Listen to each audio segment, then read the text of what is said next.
บรรยากาศยามเช้าอยู่ของแดนหน่อยครับ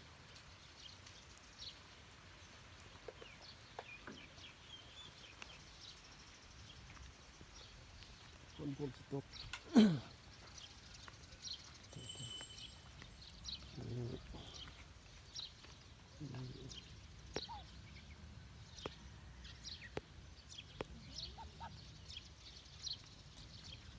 เป็ด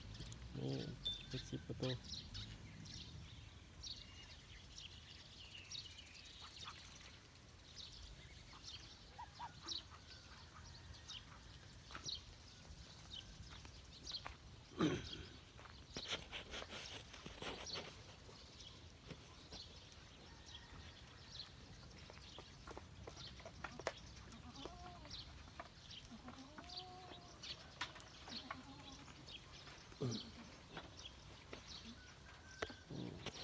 ขันใส่บิ๊ก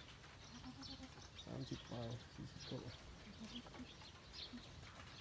เมื่อเช้าถ่ายกัน2 เดือนไปนี่นะครับชิ้นดินแบบ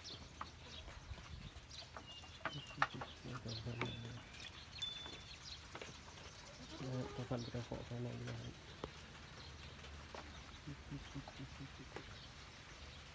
นี่พันแผลนี่เห็นบ่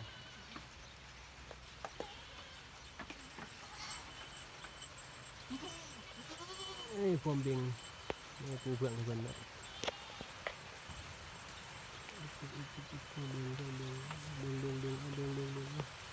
กูเพื่อนไปแล้วเอาบนกูเพื่อนดึงได้เด้อนี่ลูกมั้ย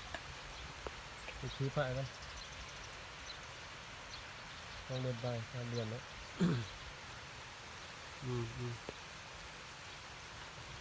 เอาโยนเพื่อนเด้อ